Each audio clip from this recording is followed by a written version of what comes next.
matawenga. Haumia tike tike rongo matane. Lua moko papa tua nukue. Lua moko papa tua nukue. Rangi nui tangaroa tāne mahuta. Tā piri mate atu matawenga. Haumia tike tike rongo matane. Lua moko papa tua nukue. Lua moko papa tua nukue.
Che, atu I te mātapuno Ngati Tuwharetoa o te hapori o Tūrangi. Please, one more time, put your hands together for Purerehua.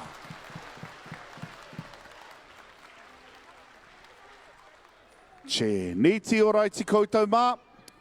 Ka pai ko tuwheranga kēti. Nō reira nau mā hara mai kuhu mai. Koutou hara mai ana. Find your seat as quickly and as effectively and quietly as possible.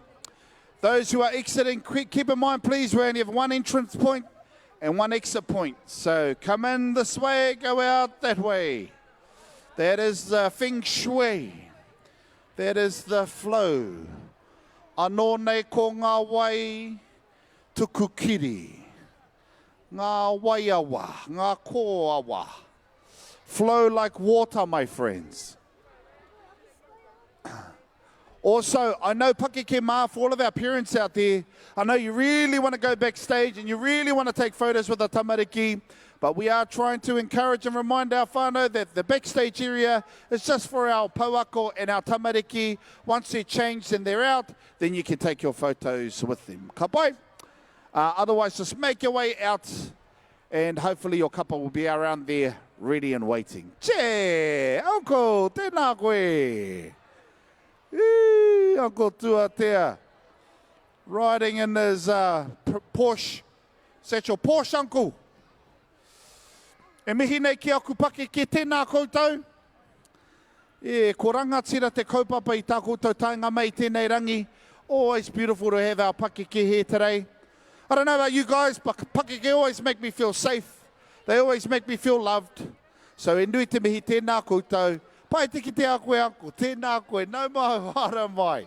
Nau mahara mai. Tēnā koe, uncle. O tira tēnā koutou katoa. Ko tai mai nei tēnei rangi.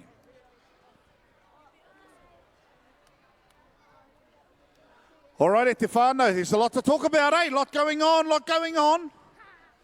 Probably one thing we should talk about was te koronei hana o kuini, te ariki nui ngā waihono I te pō, I tui te wiki tahake nei ki te marae o tūranga waiwai, tāhua katoa.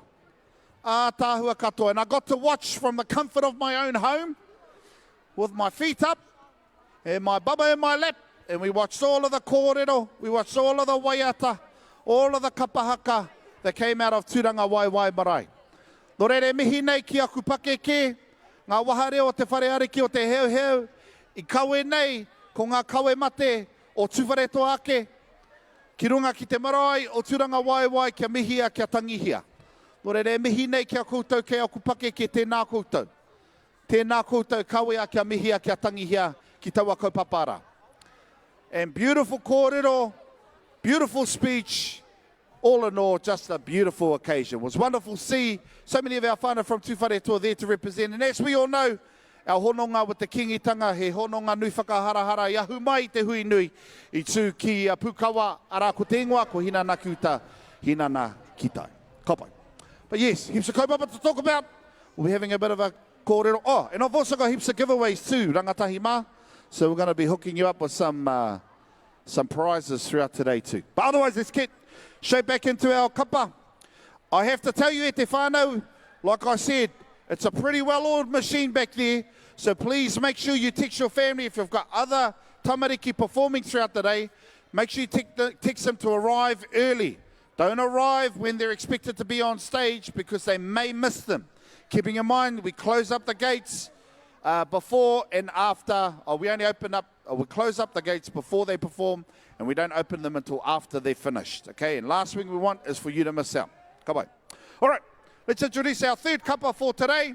Tenei kapa, e noho nei ki ngā reke o Tauhara Maunga.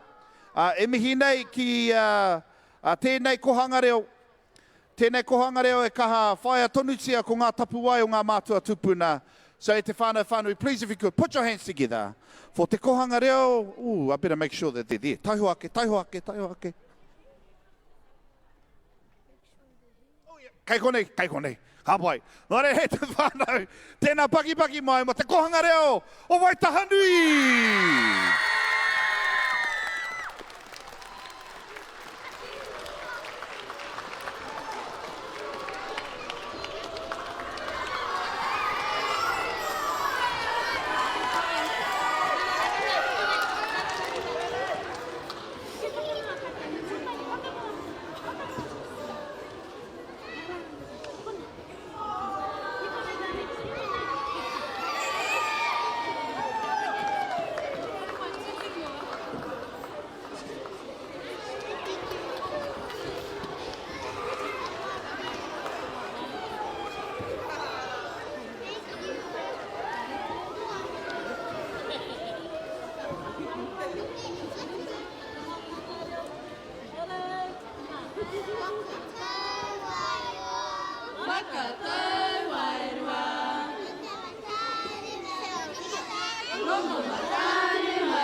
Tāhua katoa.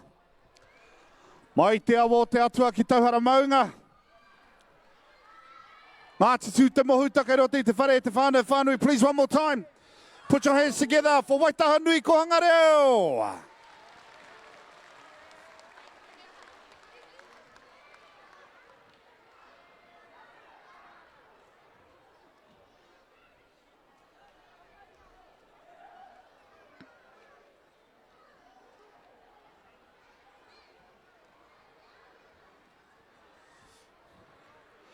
Kia ora, kia ora. As you can see, anything goes here at the Tuwharetoa Taiopenga Festival. We like to keep our sound engineers on their toes. So we send our mokopuna out and we say, go, play with those microphones out the front there. Ātāhua katoa koutou mokopuna mā. As you make your way into the Taupo Event Centre, no mai kuhu mai. Please find your seat. We are at this stage a little behind time, but kei te pai. Like I said, it's a pretty well-oiled machine back there, getting our tamariki ready for the stage.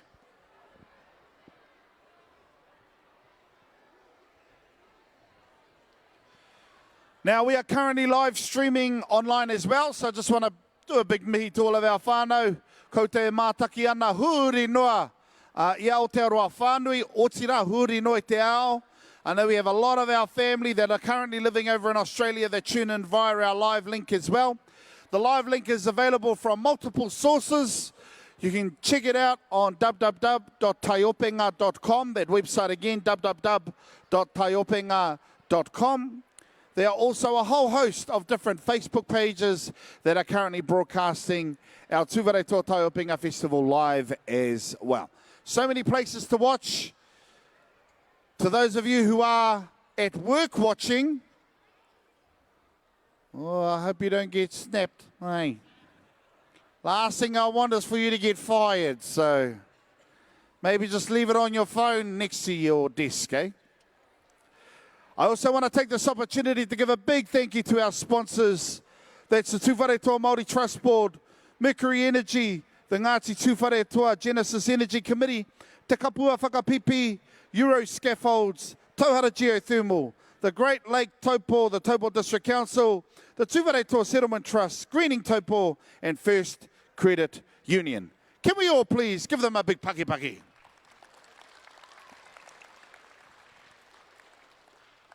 Thank you for the money. No. And we always need more money, so any other sponsors, no mai, ka pai. All right, time to introduce our next group for today. E te whānau, ko tai mai tēnei kapa, ki te whakanui te Taiopenga o Ngati Tuwharetoa mo tēnei taurua manurua te kaumārima. E ai ki ngā kōrero. The tutors of this kapa are Amber Jones, Ruby Hulhorst, and also Susie Fulton. E ai ki ngā kōrero, kia ora koutou. We are the tamariki from Central Kids Northwood Kindergarten and have been practicing hard to perform for you all today. We hope that you enjoy the performance. They've got beautiful waiata. They're ready to go. He te whānau, put your hands together for Central Kids Northwood Kindergarten.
Only one word for that.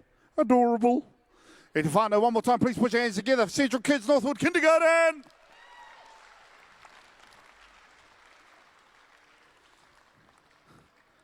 Come over here, you can be my friend. Come on. Come over here, my bro. He doesn't want to leave the stage, whānau. Loves it up here.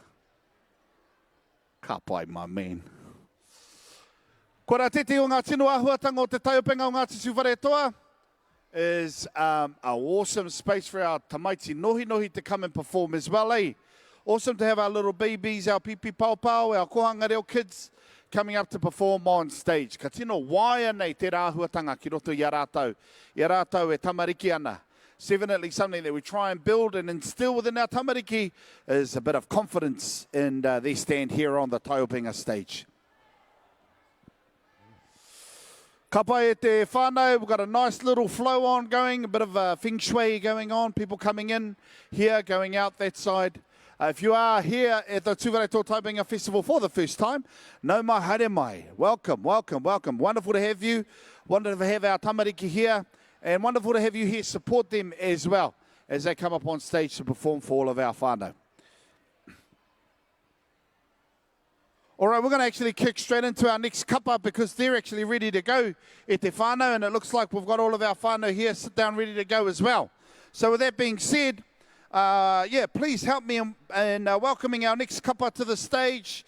They are obviously huge supporters of the Tuwharetoa Taiopenga Festival, and it's wonderful to have them back here in 2025. So without further ado, please put your hands together for Taupo, Children's Corner, and Lakewood Drive. Homai te paki.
mai, haere atu hoki mai, haere atu hoki mai, mahia tō whare e,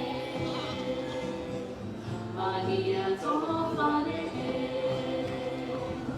Hono hono tiara, hono hono tiara, hono hono tiara, mahia tō whare e, mahia tō whare e. Haere atu ki te hona, haere atu ki te hona, haere atu ki te hona, mahia tō whare e, mahia tō whare e. Punga were were, punga were were, punga were were, kua uti tō whare e, kua uti tō whare e.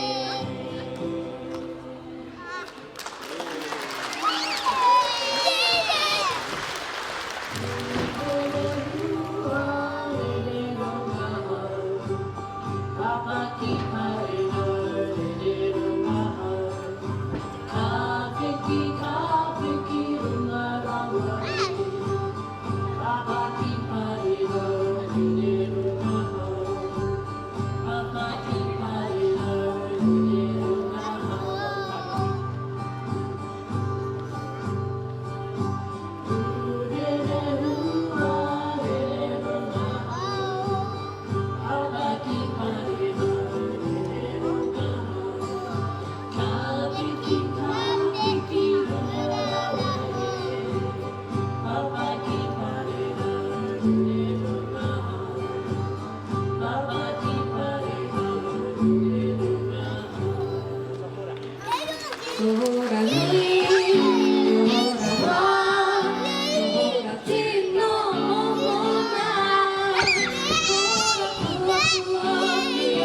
Che, miharo rawa tēnā e te whānau, tēnā paki mai, one more time.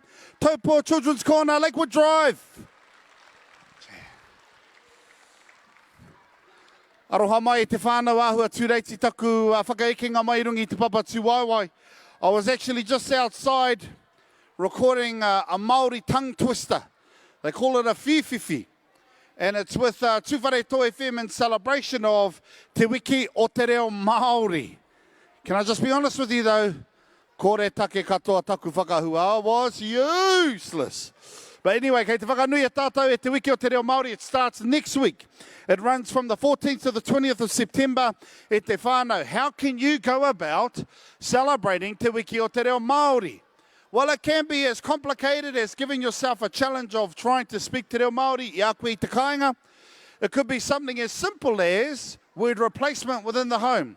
Rather than having bench top, having words like paparahua. Rather than having milk, saying words like miraka.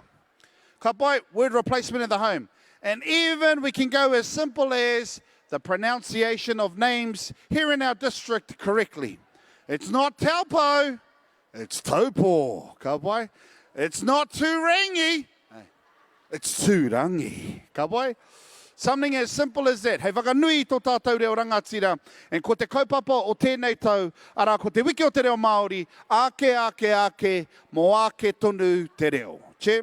So again, that is from the 14th to the 20th of September. Next week, looking forward to it. Make sure you get out there and support te reo Māori. Ka mai. Alrighty, time for us to introduce our next kapa for today. Kei te rite rātou, ki te whakaeke mai rungi, te papa tū waiwai, I tēnei ata. So if you could, please, make them feel welcome to the stage. I te whānau, they've been practicing, they've been gearing up, they've been doing all of their performances, so they need you to be as loud as possible as they come up on stage today. Without further ado, please, put your hands together for Tirohanga School.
Te Kura O Tirohanga Jammer!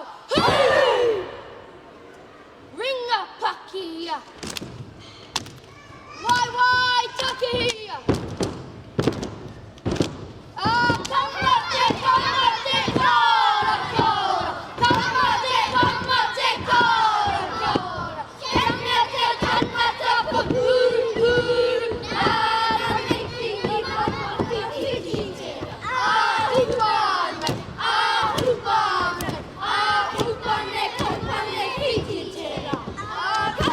Take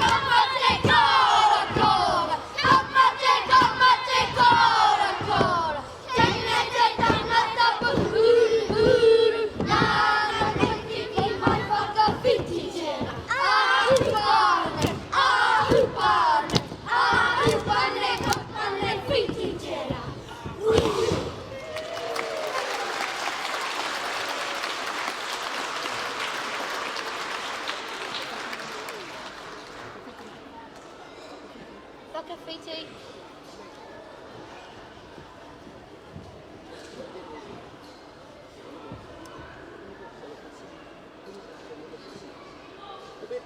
Hope, kiraro, kia ori, kia mau. Kia ori te.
Rawe. Today actually marks a milestone for the Kura. This was their very first stand e te whānau. This is their very first Taiopenga. Awesome, awesome performance. Thank you again to Matua Grant. Ho mai anō te paki for Tirohanga School.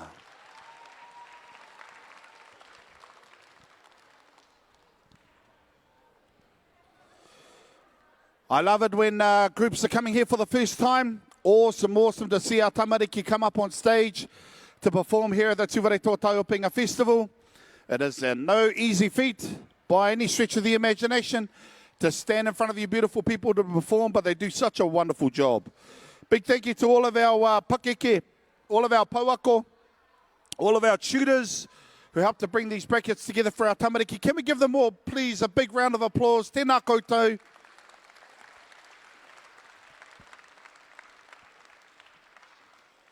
Nine times out of 10, you know, it's a gig that you do out of aroha and heaps of hours of dedication, trying to keep our tamariki quiet and listening and disciplined. So it's a big job. So mihi nui ana kia koutou ngā pauako. As you make your way in, please do come in. No mai haere mai. Obviously, this carpeted area at the front is for all of our parents. If your tamariki are performing, you want to take some photos, you want to blow up your Instagram followers, this is the place to do it e te whānau. You want to go viral on TikTok, this may be the place to do it e te whānau. So make sure you come over and obviously capture our tamariki and celebrate them today here at the Tuwharetoa Taiopenga Festival for 2025. Ka pai. Whānau, e te whānau, there's some beautiful kai outside too. So just to be clear, we're not having a lunch break. We have over 80 groups performing over the next 4 days. We want to try and keep the time as much as possible, which means we won't be breaking for lunch. So, again, feel free at any time to make your way outside. Plenty of yum, beautiful, delicious kai stores out there as well. Come on. It's time for us to introduce our next couple for today. They're actually at the side of stage, ready to come on. So please do make them feel welcome. Tēnā paki mai mo Te Kura O Kuratau.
Che, tāhua katoa te kapa, please, one more time, put your hands together for Kuratau School.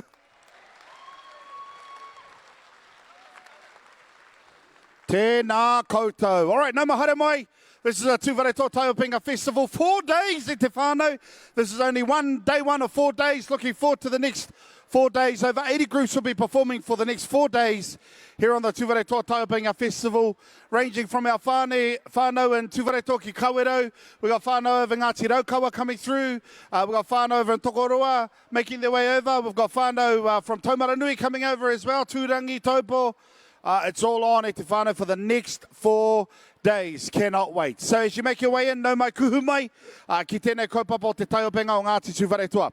Plenty of stuff going on that we need to talk about, and we'll find time to talk about it throughout the day. Don't worry about that. Everything from te koro neihana o te ariki nui, kuini ngā waihono I te pō. We also got to talk about local elections happening. That's coming up. The voting papers should be in the mail as of today. Also, the All Blacks are taking on South Africa for their second test this weekend. But one thing I cannot pass up, and it's the reason why I'm wearing this wonderful shirt today at Te Whānau.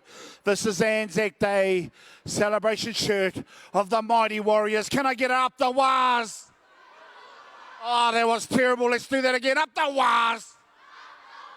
Yeah, the Mighty Warriors have made finals football, but they'll be taking on the... who are they taking on this weekend, actually? The Panthers. Oh, what are they, like reigning, defending, 4-time champs, the Panthers? Oh, okay. But hey, got to keep the faith, whānau. That's why the slogan is there. Keep the faith. Go the Mighty Warriors. Kia ora. All right, everyone's in. Everyone's ready to go. Time to introduce our next kura for today. Tēnā, we've got to keep the energy high at Te Whānau, keep it high. We're not even halfway through the day at Te Whānau. Got to keep it high, okay? So tēnā, paki mai, put your hands together. Tēnā, umere mai, mo tēnei kapa, kei te whakaeke mai, I tēnei wā. They are Te Ropu, Puke, Taumata, Teina from Hilltop School.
Oh, paia katoa rātou, he atahua te Kitea Tenei, Kapa Tenei rangi. One more time.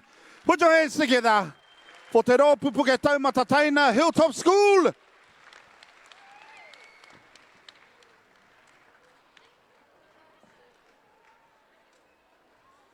Rawe, rawe. Thank you so much, Tamariki mā, atahua katoa koutou. Haramai, haramai. Come on in, no mai kuhu mai. Welcome to the Taupo Event Centre. We are running a little bit behind time, hence the reason why we're trying to make this transition as quickly as possible. So mena ko tūto tamaiti ki te mahinga mahi haka tēnā, whakawātea mai tēnei wahanga mō ngā pakeke o tira mō ngā mātua o ngā tamariki kei te tū i tēnei wā tonu. Looking forward to our next couple performing, and it's a big one too e te whānau. So no mai kuhu mai. And obviously, if your tamaiti is done, then don't be shy. Hopefully meet them outside. We're flowing like a river e te whānau, in on this way, out that way.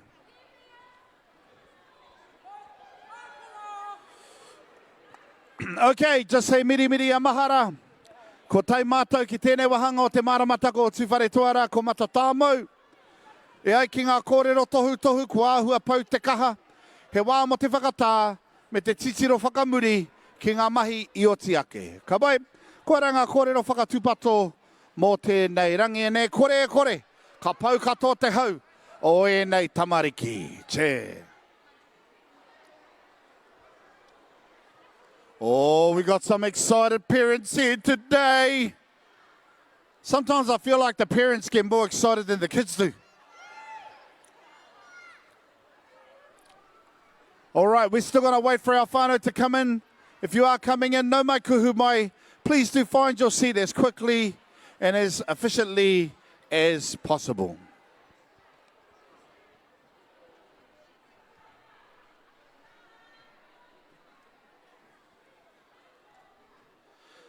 Kia tere mai, kuhu mai mātua mā.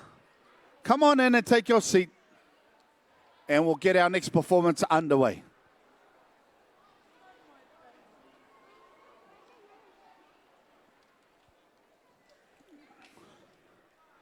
Ka pai e te whānau. Don't forget to let our whānau know we are trying to stay on time today. So if you do have other kapa that are performing later in the day, make sure you text their whānau and let them know to arrive before the group performs. Last thing we want is for you to be locked out because you don't arrive here in time. So kia kahano koutou, kia para huti huti mai tō harenga mai ki konei ki Taupo. All right, it's time to introduce our next kapa for today. Look at them.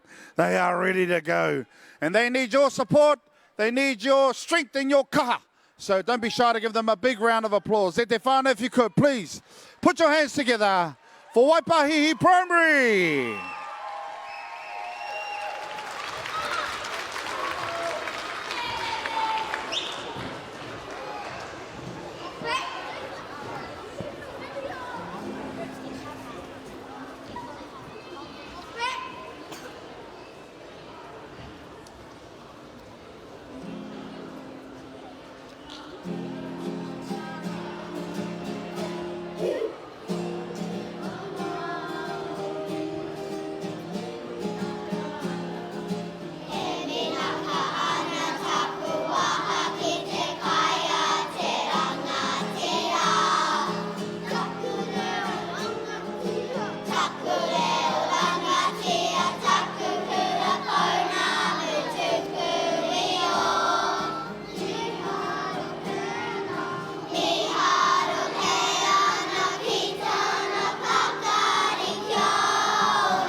Che.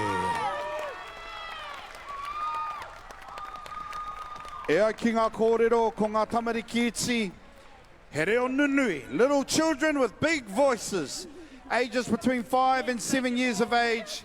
These tamariki were absolutely awesome on stage today. So if we could, please one more time, put your hands together for Waipahihi Primary.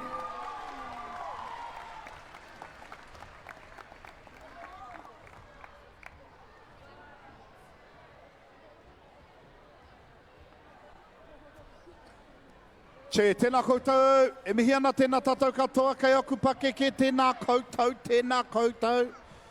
Rangatira katoa te kaupapa I tō koutou tainga mai tēnei rangi. Quick reminder for our pake ke a kaumātua as well. Kapati, kai timo, kai nui, all just behind the stand out in front of the stage there. Obviously free for all of our kaumātua. Nō reira, yeah, kau e whakamā, haere ki reira. Hei wai te korokoro. Tēnei kapa kei te whakaeke mai tēnei wā. Ara ko te Pauako ko Matua Grant. Ko ngā kai tātaki o te kapa nei. Ara ko Ana Hera Shepherd rawa ko Jackson Watt. E ai ki ngā kōrero, this year we are proud to introduce Te Ropu Kapa Haka o Hato Patariki Picorua, who has expanded its group to include all students in the middle hub, which is the Picorua Hub. 70 students strong. They are ready to take the stage and share their hard work with all of the hapori and community today. As you make your way in, if you could, please do it quickly and quietly. We are running a little bit behind time, so we're trying to be quick with how fast we're getting our tamariki on stage and how fast they vacate the stage, but they cannot start until we get everyone seated and ready. Ka pai. And obviously, whānau mā goes without saying, as our tamariki are performing, if you could, please be as quiet and respectful as possible. These tamariki have been training tirelessly to bring you their bracket or performance today. The bracket or performance usually consists of a whakaeke, as they come on stage, a waiata karaua. They'll usually have a waiata aringa, which is an action song, a poi, a haka, and a whakawate or exit. So look for all of these items as our kapa perform for you today.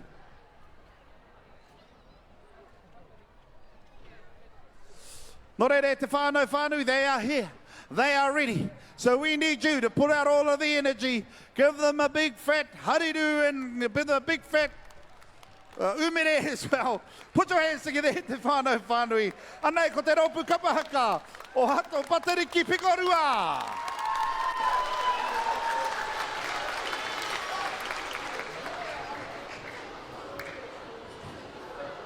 Hope, kiraro, kia weri, kia mau.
Man, te toko maha o ngā tamariki o ngā tauira o tēnei kura i tui te rangi nei.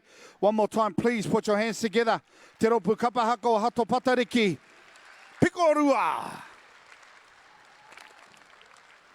Che, they're neat. Neati o raiti. Kapa e te whānau, well, no mai kuhu mai. Come on in, make sure you find yourself a nice comfortable seat. Yes, we are leaving just the front areas, the orange seats available for our pakeke, our kaumātua. Please feel free to sit on any of the blue seats behind, and if you are not a kaumātua, and no, sorry, we don't allow people who identify as kaumātua to sit on those seats either. Unfortunately, just for our kaumātua, our pakeke. Ka pai? Mena, ko wate mai he turu, he pai no te noho ki reira, eh? If there are seats available in our pakeke, unless standing or sitting on the floor, pai hoki tērā. Ka pai? As you make your way in, no mai, haere mai, welcome to the Tuwharetoa Taiopenga Festival for 2025. We are still on day one, and we're only halfway there e te whānau. Actually, I think we have officially reached the halfway mark. We are still running a little bit behind time, but we're doing pretty good. E te whānau, only about 10 minutes behind time, so we're doing pretty good. So what I will encourage our whānau, those who are travelling from afar, please do make sure you arrive on time. Those who are watching our live stream at home, if you've got groups still to perform either tomorrow, throughout the week, or later this afternoon, I encourage you to please arrive early.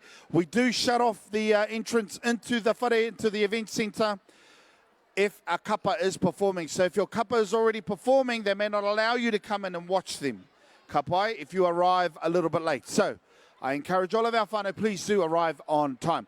Yes, we do have a live link. Make sure you share that live link with all of our whānau. That live link is available via the Tuwharetoa Taiopenga Facebook page. You can also check it out on the newly developed Tuwharetoa Taiopenga website, which is quite simply www.taiopenga.com. That website again, www.taiopenga.com.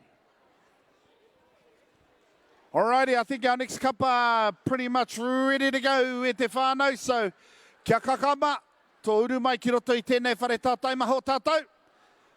Me te tukuna ko ngā kupu whakamiha, ngā umere whakamiha, ki tēnei kapa, a konei ka whakaeke mai ki runga I tēnei papatū waiwai o tātou. Well, mai te awa o te atua ki Tauhara, ko Pākira te tangata.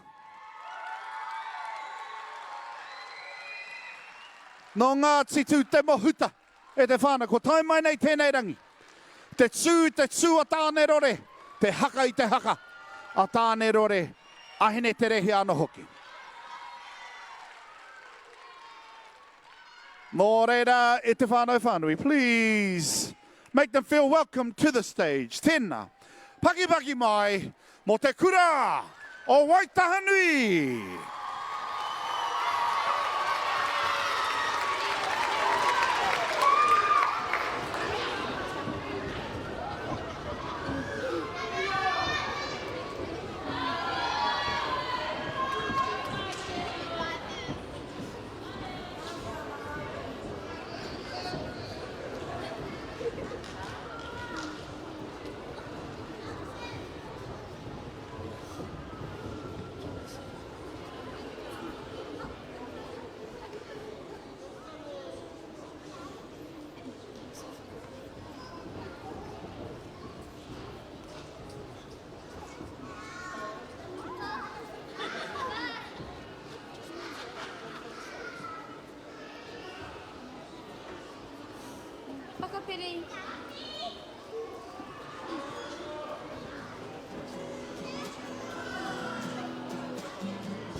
Oh, man.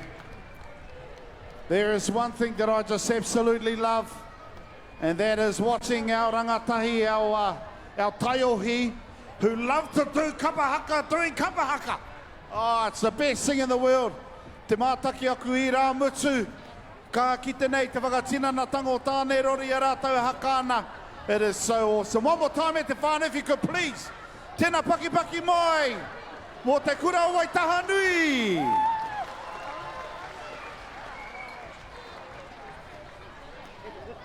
Just awesome. That was me. Hei te whānau, speaking of Waitahanui, hei miri a mahara Ngati tū te tawhā marae kawanga whare, a te tū te kaupapa I ngenei rangi whakatā, te rāhoro I te kaumātoru o hopi tema, a ka tū ki rādi tū Waitahanui, manga mutu, ka timata I te haurua mai te rima karaka, ara ko ngā kawa mō Tuwharetoa uri, Tuwharetoa hapu, ko te kawanga whare ka timata I te hauwha ki te ono karaka. Ka tū te kaupapa nei, hei te rāhoro I heke mai ana. Nō reira koutou wā te ana tēnā naumahara mai. Ngāti tū te tawhā marae kawanga whare. Happening this coming Saturday, the 13th of September. That's down RD2, Waitahanui, Mangamutu, ki konei ki Taupo. Ka pai? Choice.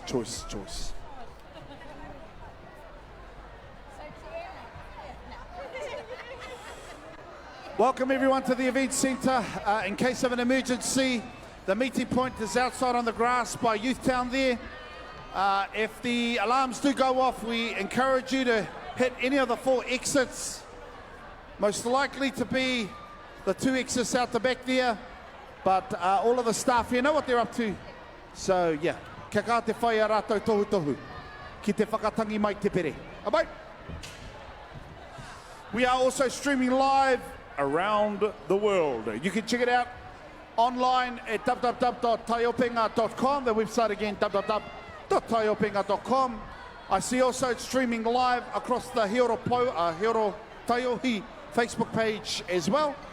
So kau e whakaha mā te tuhono atu, and me whaki atu, tuku karere atu ki o koutou nā hoa e noho tawhiti ana, rātou e noho ki tā wāhi, just me atu ki a rātou, hey, we've got a live stream going on for our Taiopenga here in Tuwharetoa. You can check it out online again at www.taiopenga.com for more details.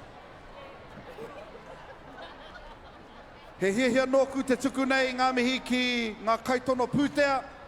To our sponsors for today, shout out to the Tuwharetoa Māori Trust Board, Mercury Energy, the Ngati Tuwharetoa Genesis Energy Committee, Te Kapua Whakapipi, Euro Scaffolds, Tauhara Geothermal, the Taupo District Council, Tuwharetoa Settlement Trust, Screening Taupo, and First Credit Union. E te whānau, if we could give them a big round of applause. Thank you for the pūtea. Paki paki mai.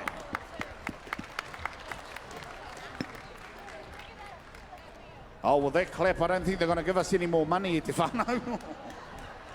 Might need to do a bit better than that, eh? A bit more paki paki, eh? Paki paki mai for our sponsors.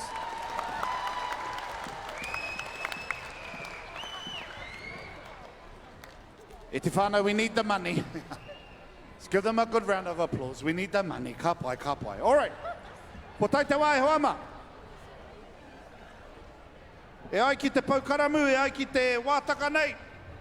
It's time for us to introduce our next kapa. Ka whaka e ke mai rungi te papa tiwaiwa I tēnei wā.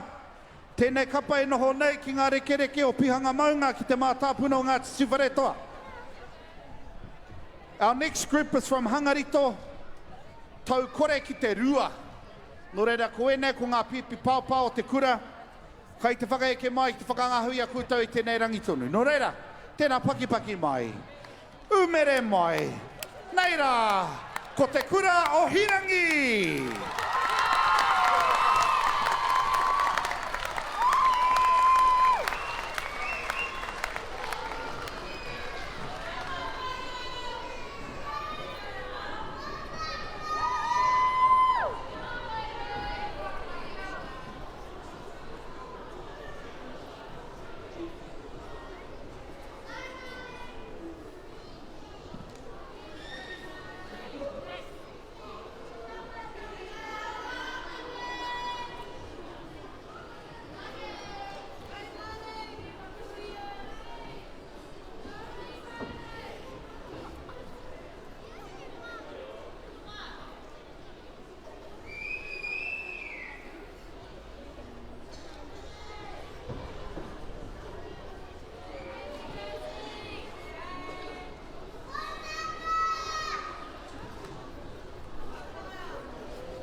Tuwharetoa.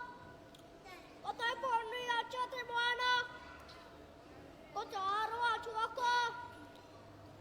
Ko te hēhē te tangata. Nei mātou, ngā tamari kia te kura o Hirangi. I mihi kawa today. I mihi hoki kia koe a whāhina rata.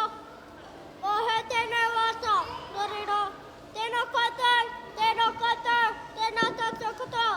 E wai.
O tūkau I te tonga tōku whare tupua ko tongariro rahi tūmai rāna I te mātāpuna.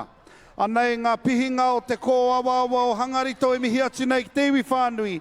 E whai anei e nei tamariki mokapuna ngā tapua o ngā toroirangi. He mauri o na mata, he aronga o na mata. Tēnā pakipaki mai mo te kura o Hirangi.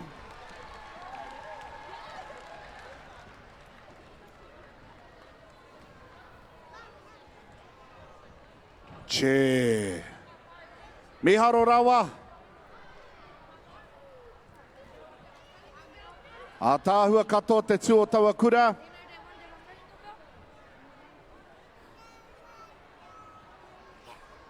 Rawe anō hoki te tuku I te whai kōrero. Te tuku I ngā kupu whakamiha kia koutou I tai mai ki te whakanui te kaupapa nei. Nō reire e mihi ana. E mihi ana.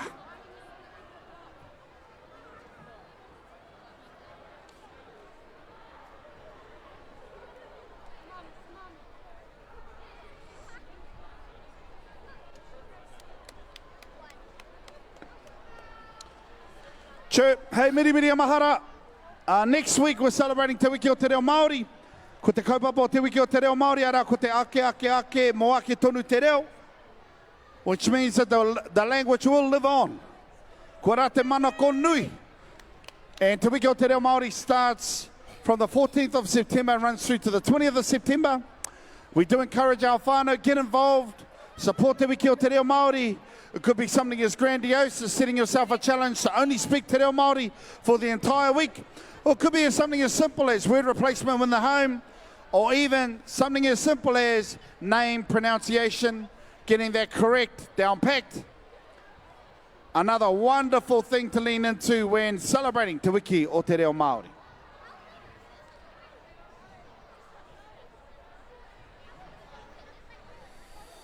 E te whānau, we've got roughly about 9 kura left to perform for today. Still a few kura to come, so we need to keep the energy high. As you make your way in, no mai kuhu mai. If you could, please make your way to your seats as quickly and efficiently as possible. Those who are making their way out, you can go out through my right to your left, out the back of the whare there. Ka pai? It's like a river, like a kōawa. In this way, out that way. We call that feng shui, hoama feng shui.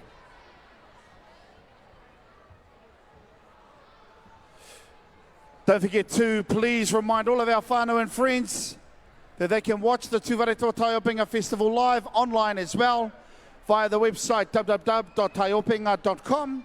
You can also check it out. They're streaming live on Facebook via the He Oro Taiohi Facebook page. And obviously keep up to date with all of the programs, what's happening over the next 3 days via the Tuwharetoa Taiopenga Facebook page as well. Kawe whakama e hoa ma.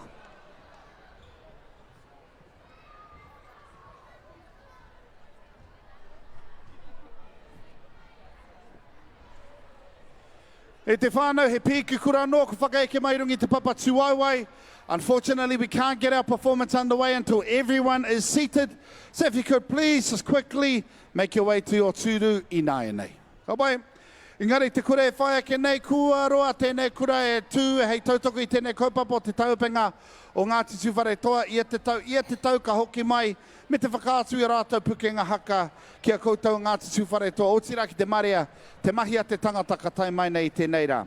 Today is no different. They are here to celebrate our kaupapa. So if you could please, ladies and gentlemen, put your hands together for Te Ropu Puke Taumata, years 4 and 5 from Hilltop School.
Che mihi nui ana kia matua Grand Rao ko whae Andrea na rau a tēnei kapa I whakaako.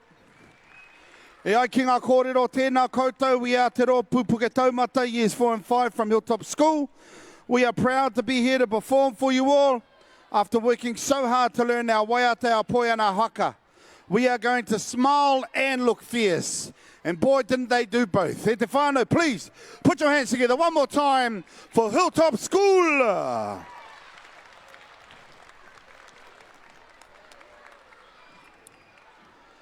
Main. Ka waihua ki ranga ke eti. It's time to open up the gates and allow our whānau to come through. In time for our next performance, we are still a little bit behind schedule, but kei te pai, not by too much. Only by a little, not by too much. So we're doing good at te whānau. So we're going to try and make these transitions as quickly as possible. If you are vacating the event centre, please do so to my right, to your left at the back there. Don't be shy to check out Te Kapa Haka. I think the Tuwharetoa Māori Trust Board are around there as well. They've got some merchandise, they've got some giveaways as well, worth checking out at te whānau. And then obviously outside we've got some mean kai stalls. So make sure you get amongst it, get yourself a mean as kai, and enjoy what should be an awesome day. For our pakeke, our kaumātua, we've got cup of teas, we've got kai timo timo happening just behind the grandstand in front of the stage. Kawe whakamaka tuwharanga kua hake a koutou, hei waiwai te korokoro me te nu waiwera. Kaputsi ka wherānei kai reira, e hoa ma kai reira. All right, as you're making your way in e te whānau, a quick heads up about our next kapa. Hei ako nei ka whakaeke mai rungi te papatu waiwai tēnei rangi. Ko ngā paua ko tēnei kapa ara ko māsia rao ko anehera. Ko ngā kaitātaki o tēnei kapa ara ko Athena, rātou ko Amaya J, ko Seth, me Ashton. The next kura are excited to present their performance, their items today for their whānau and their friends. It is a culmination of months of learning and commitment, te huama. So they are so very proud to be here to perform today.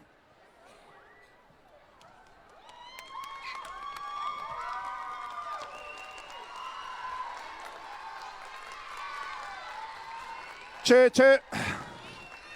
No mai kuhu mai, find yourself a seat. And we'll get into our next group for today.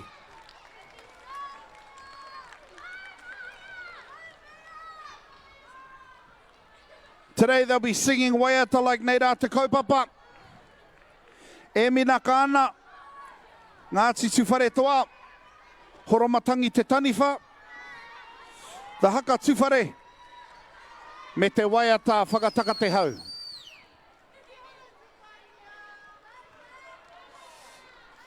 A tāhua katoa tēnei kapa, they've been going hard, they've been practicing hard, so make sure that's reciprocated in our support for our tamariki, kei te whakaeke mai I tēnei rangi. We've got some excited whānau up on the stage today. So let's match the energy at te whānau. Please, put your hands together.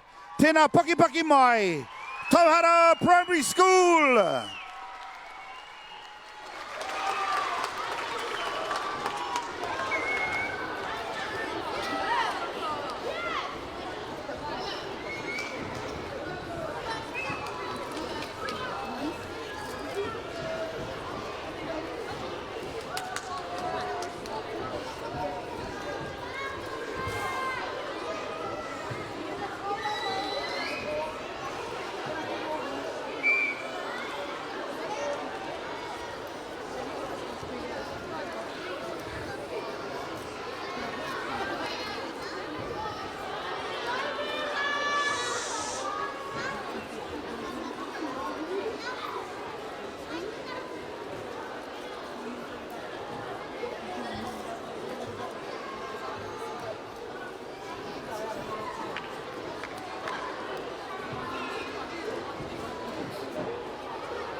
Che, te whānau, whānui tēnā, paki mai!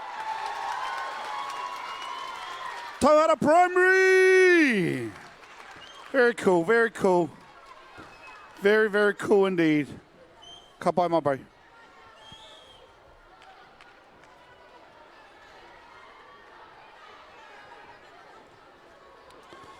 Very awesome, very awesome. Okay, I am mindful that we've got people still coming through, people leaving. Kei te pai. I'm actually going to hand the microphone over to a very good friend of mine, Taku Tuakana, Ian Coles. They've got a bit of a competition that they've been running, but I'll let him explain it all. Kia ora te whānau. Tēnā rā tātou, i oku nui, oku rei, a piki maira, kaki maira ki roto i tēnei kaupapa o te rā. I ngā tamariki o Taiopenga. Kia ora. All right, whānau, so just lend your ear. We do have some prizes here on behalf of Te Whāriki Aroha. This is our hauora collective made up of Tuwharetoa Health, Te Kura O Ropu tautoko, Te Whare Oranga Wairua and Te Hāpuri ora. Kia ora. All right, so if you have been with us at the back there and been filling out our passports, you'll be in to win our awesome hamper. So just a quick shout out to all the organisers. Te kapua whakapipi. Te kura o Hirangi, you fellas are awesome. All right, so go you grab it. All right, so the winner of our hamper today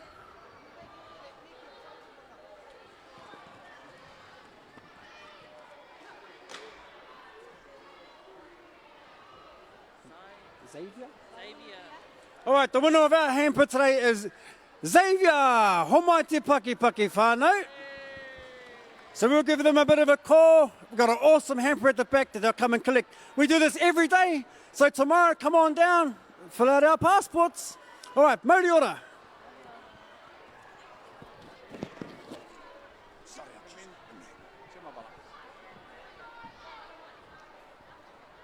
Paia.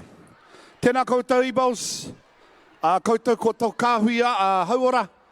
E whaka kaha nei te hapori. Kia whakapiki ai ko te hauora. Koia hoki te Tirohanga tino whaenga. I puta mai te kauwhau o te ariki nui kuini ngā wai hono i te pō. Kia tino rangatira tangatia te hauora ano hoki. Nō reira ai he tino ahi tērā. Whakamura mai ki roto ki au. Kia whae iaua tohura. Kia whakapiki aki ai te hauora. Kia ora pai mo aku tamariki moko puna no hoki. Nō reira mihi nei, tēnā koutou. All right.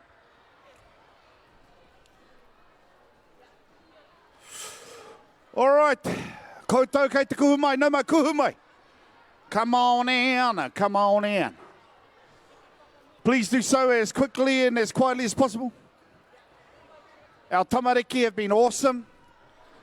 Our kaiwhakahaere back there, they've been making sure that our tamariki are all well looked after. Everyone knows what they need to do, and this is only day one of our 4-day festival. Cannot wait. All right. Ka huri nei te aku kupu whakamiha. Ki ngā pauako tēnei kapa rā, ko whaia te ao, ko whaia huhana, ko whaia tīna rātou, ko whaia kira. Ko ngā kaitātaki o tēnei kapa, ara ko aviana, rātou ko mai o me te autahi. Uhi. E ai ki ngā kōrero, Tuwharetoa e, kia ata whakatere i te waka, kei pariparia e te tai, kei monenehu te kura, kia whakamaro ti atu anō. Ka whakahoki a mai ki te kapua whakapipi, ka mate kāinga tahi ka ora kāinga rua, a tihe mauri ora.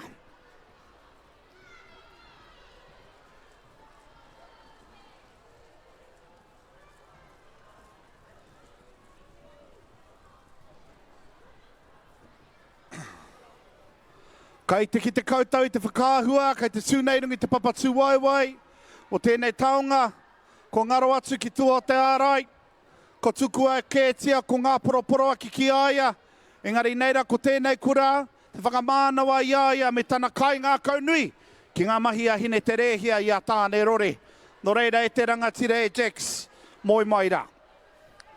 Ko tai mai tēnei kapa ki te whakangahui a koutou tēnei wā tonu. A nei rā ko ngā ropu o ka rewa rewa, pihanga me te poananga. Mō reira, e te whānau whānui, please put your hands together and make some noise. Tēnā paki paki mai, mo te kura o Hirangi.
Rawe, rawe, rawe, mihi mai, kura ko te kura o Hirangi.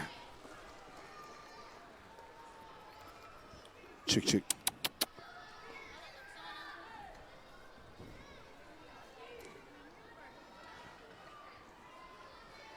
Te mihi nui ana ki tēnei kapa o mātau o Ngati Tuwharetoa noho nei ki ngā rekereke o Pihanga Maunga. I raro anō hoki te maru Ngati Turangi tukua, te kura o Hirangi tēnā koutou. Ko ia ko te hono tahi o te Ropu ka rewa rewa Pihanga me te poananga no te kura o Hirangi. Nō reira, tēnā koutou tamariki maha.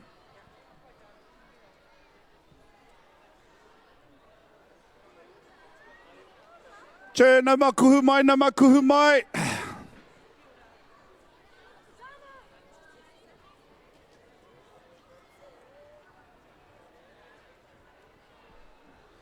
Kia ka anō koutou te whai tūru. Ka whakawātea mai te papa mō ngā mātua o ngā tamariki e tuana. Ki rungi te papa Tuwaiwai, ko ngā tūru whero. Mō ngā pakeke o tira mō ngā kaumātua. Ngā tūru kahurangi ei. E wāte ana mo te katoa. Kawe wareware a koutou he tūru kei konei. Nō reira whai wāhi atu te noho me te mātaki tēnei kapa hea konei ka eke mai ki runga i te papa Tuwaiwai i tēnei rangi tonu. Kawai, he nui ngā kōrero. He nui ngā kōrero mo tēnei kapa nō reira. Ko ngā pauako ara ko ngā tuakana ngā raukura ara ko te whānau o te kaupapa.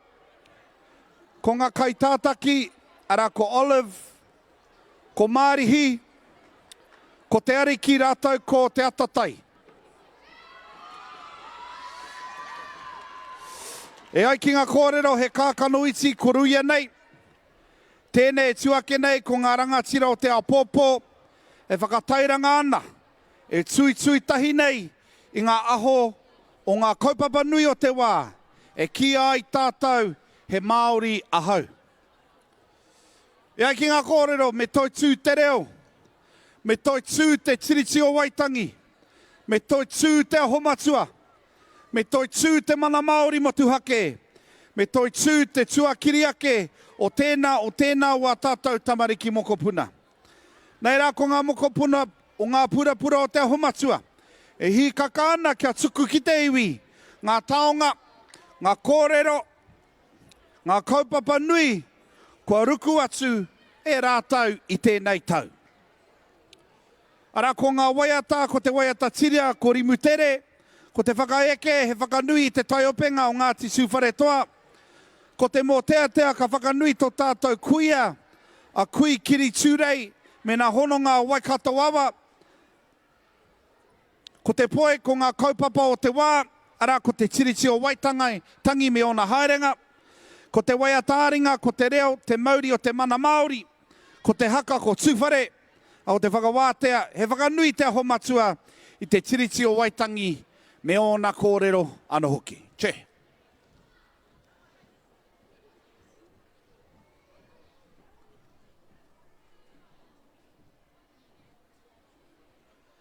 Nō reira ko tai mai tēnei kapa, ki te whakanui ngā mahi ahine te rehia tāne rori, te whakanui ana hoki.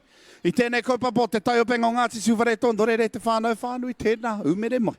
Paki mai, mō ngā purapura o te ahumatua.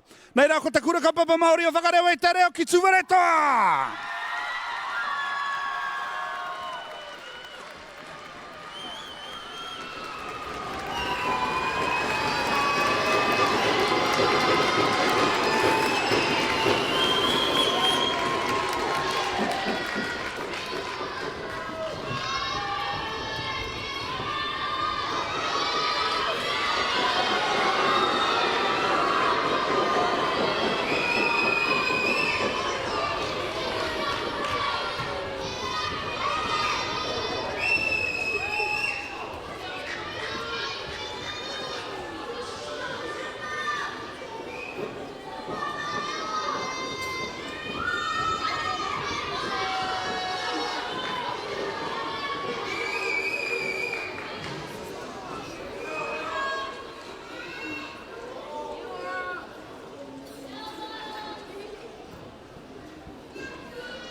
tiri sino yo. Ko mori tanga kai a koe. Ko katau ina tia e mana mi. Ko i tui te tiriti, ko i tui te mana mori. Ko rea tēnā koutou, tēnā koutou, tēnā koutou katoa.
mihi mai karanga mai ngā purapura o te humatua. Ko ia ko te kuru kapapa Māori o whakarewa i te reo ki Tuwharetoa. Ka pai koutou. Ka pai koutou tamariki mā. A tāhua. A tāhua.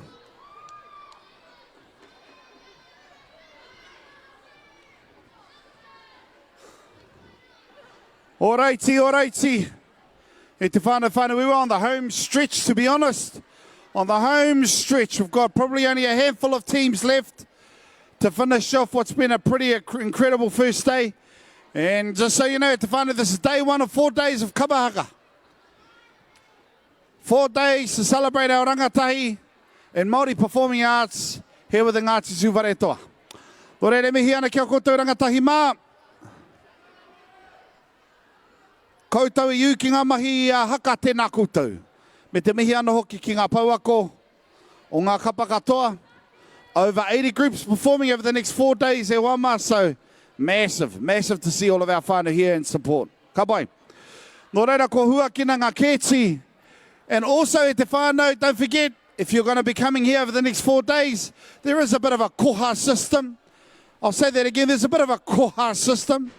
You know the old saying, be a koha, not a hoha, ka pai? There is a koha system, so please don't be shy. Tā koha atu. Obviously, the money raised will be reinvested back into our tamariki and back into this kaupapa of the Tuwharetoa Taiopenga Festival. So, kawe whakamā. Don't do the old side eye, look away, look up at the roof like you can't see the donation box. Kia ka anō tātou, tā koha ia, tā koha tia, aha kua heiti he paunamu, me te mōhio kei reira ko te whakaaro.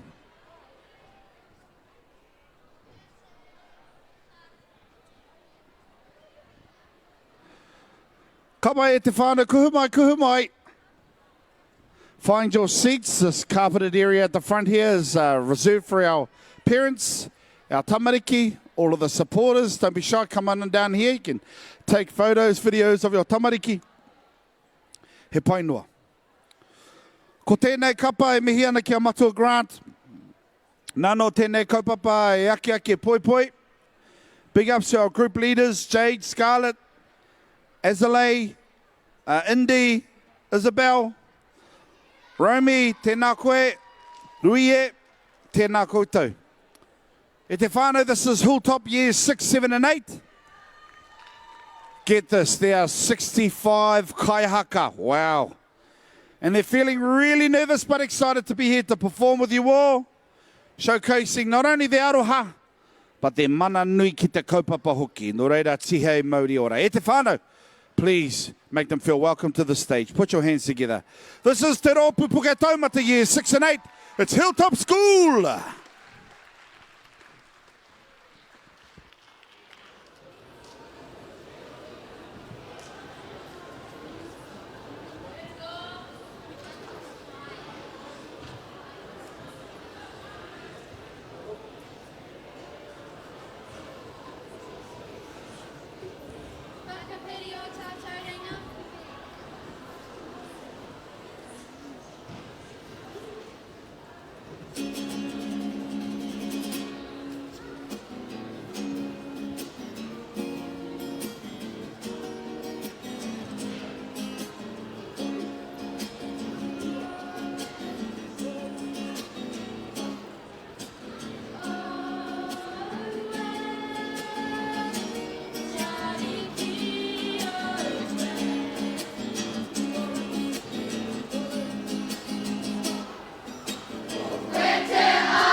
Rawe, tēnā paki mai te Ropu Puke Taumata. That's Hilltop School e te whānau. Woo!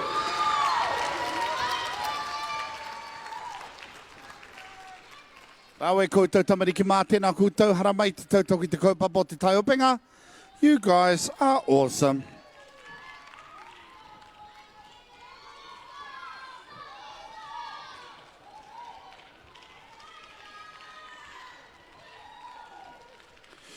Kapa e te whānau. Big thank you to all of our sponsors today. Tuwharetoa Māori Transport, Mercury Energy, the Ngati Tuwharetoa Genesis Energy Committee, Te Kapa Haka PP, Euro Scaffolds, Tauhara Geothermal, the Taupo District Council, Tuwharetoa Tuwharetoa Settlement Trust, Screening Taupo, and First Credit Union as well. Tēnā koutou mo te pūtau tautoko, tutuki ai tēnei kaupapa, so that we can hold this awesome event here at the event centre, but also so that we can live stream it, not only here in Aotearoa, but around the world as well. You can check it out for yourself simply by going to the website www.taiopenga.com. Their website again, www.taiopenga.com for more details.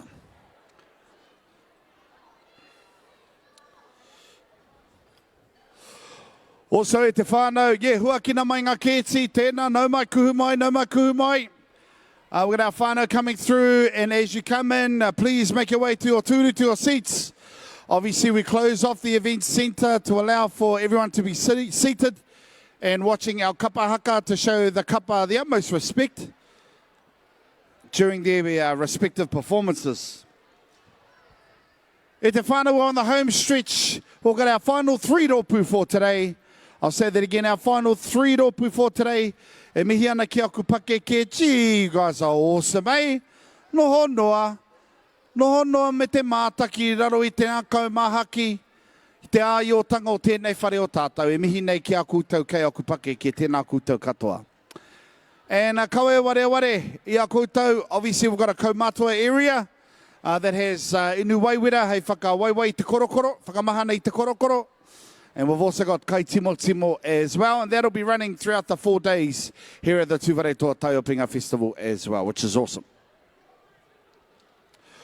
Also, e te whānau, e ai ki te maramatako o Tuwharetoa ake, ko tei tātou ki matatāmau, e ai ki ngā kōrero, ko āhua pau te kaha. Ka ki tenei te pau o te kaha, i rungi i tēnei papatu waiwai o tātou. He wā mo te whakatā me titiro whakamuri ki ngā mahi i oti ake. Ka pai, kora ngā tohu, whakatupato mo tēnei wahanga o te maramataka o Tuwharetoa.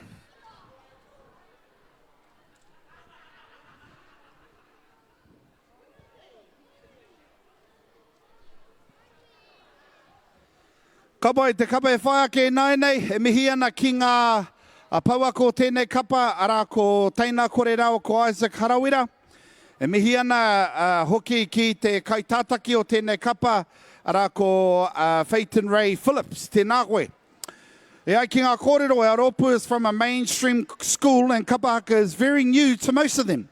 Although they are a new Kapa Haka, they are very passionate and try their best in all they do. Please make the tamariki feel warm and welcome as they stand on the Kapa Haka stage for the very first time. And e ai ki ngā kōrero, ngā mihi nui ki a koutou katoa. Che. E te whānau, please, put your hands together. Mo tēnei kapa, kei te whakaeke mai, ara ko Teran Gawa Primary School, ko te ingoa Māori, ara ko te Puawaitanga Kahurangi. Homai te paki.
Tēnā koutou, tēnā paki mai anō mo te Puawaitanga Kahurangi, Teran Gawa Primary School.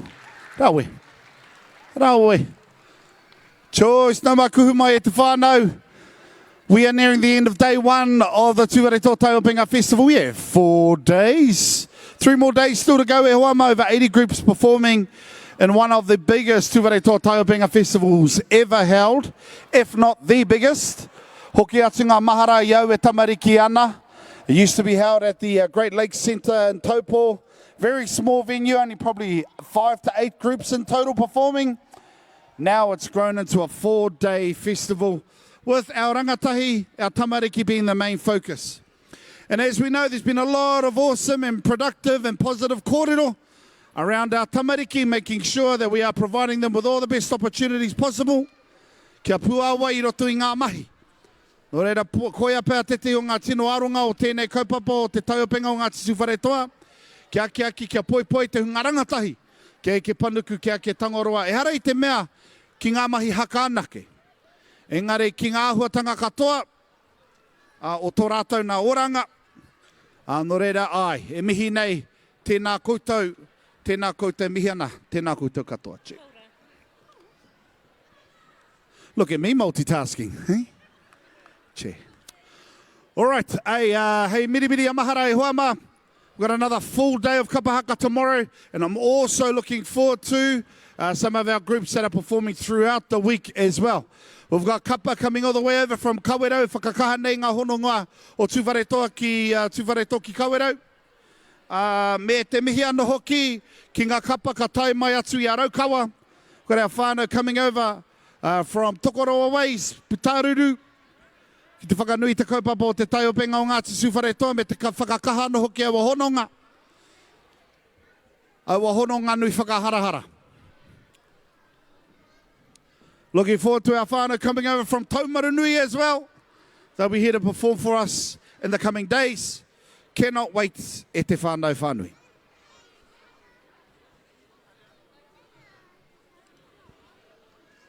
Ka pai. Ka pai. All right, hey, miri amahara, don't forget we'll have our awesome Tuwharetoa agencies that are going to be here over the next few days. Te Kapua Whakapipi, the Tuwharetoa Māori Trust Board. We've got a collective of hauora agencies, organisations that have come together, and they're all just on that area as you exit the event centre. So don't be shy, haere ki te whakawhiti kōrero whakaro ana hoki. Don't be shy to go over and have a conversation. They may have some resources or some help that might be useful for you e te whānau. And we've had some mean-as Kai stores. Shout-outs to the bros and our whanaunga from Kailicious. Their Maunga burgers. Always hit the spot. So we've got awesome Kai stores that are going to be here over the next 4 days as well. E te whānau. All right.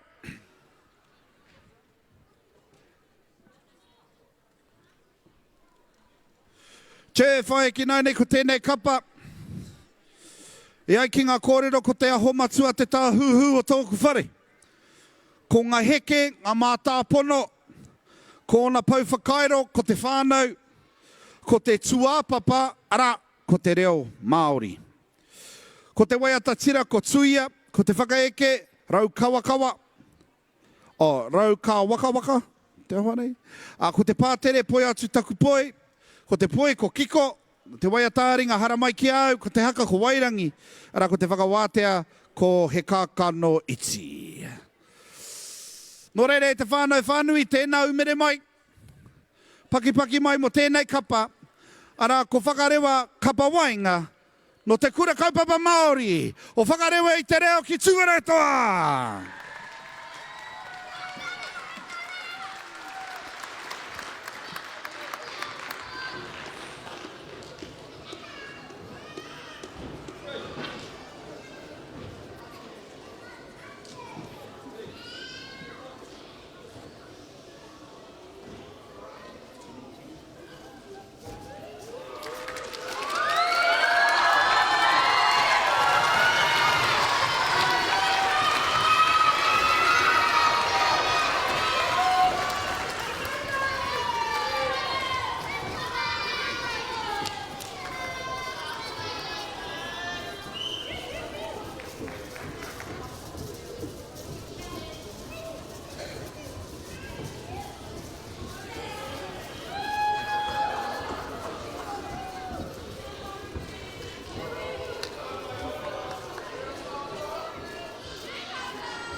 Che miharo rawa.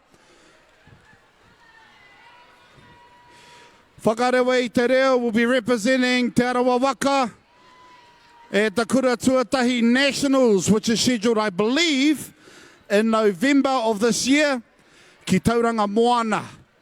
And ko kei te kite I te kounga o ngā mahi. Beautiful standard set here at the Tuwharetoa Taiopenga, and we wish them all the best performing at the primary school's national Kapa Haka competition, which will be held in November of this year, I believe, in Tauranga Moana. So best of luck to te whare te kura kaupapa Māori o whakarewa I te reo ki Tuwharetoa. Tēnā koutou. Mean huakina ngā kēti, open up the gates. It's time for us to get ourselves nice and comfortable for our final group. This is our last group for today, day one of the Tuwharetoa Taiopenga Festival. It's been a blast te hoama. We started at around 9:30 this morning, and we'll be going non-stop, group after group after group after group. From 9:30 this morning all the way through to 3:30 this afternoon. E mihi nui ana ki ngā kapa katoa I tui te rangi nei. You guys are awesome. Wonderful to see you all here today. Come on. In case you haven't noticed, Te Whānau, I am wearing my Warriors jersey. Up the Māori Wās, kia ora. I see another Wās support over there. Beautiful. Up the Wās. Wās are playing the, four-time reigning defending champions, the Penrith Panthers. Knockout this coming Saturday. But keep in mind too, the All Blacks will be playing South Africa in their second test. So you have to make a decision whether to watch all of the All Blacks or watch all of the Warriors.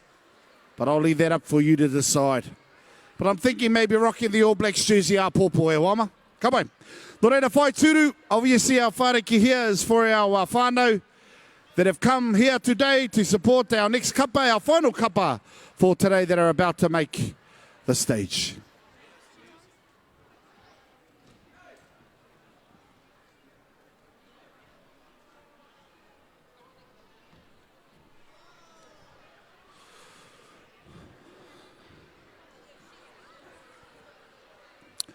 E te whānau.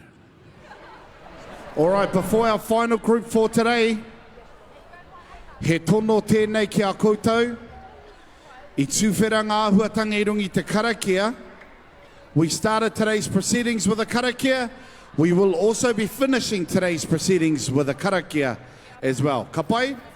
So we do ask you that after our final group perform, who are about to take the stage, if you could stay seated, please.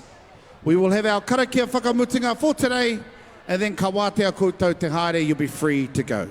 One more time, we open today's proceedings with a karakia. We'll be closing today's proceedings with a karakia as well.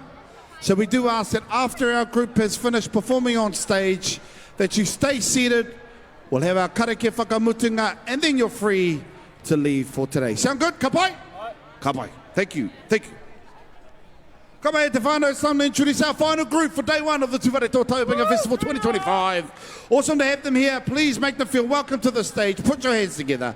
Make all the noise you can, because it's our last group for today. Tēnā paki paki mai, Taupo Primary Tuakana!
Ki te poi. Poi kia mau.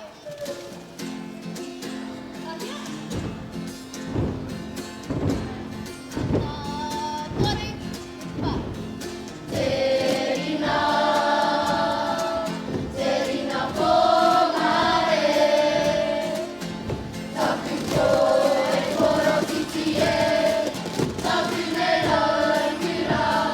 Whakarongo mai, whakarongo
Ka pai.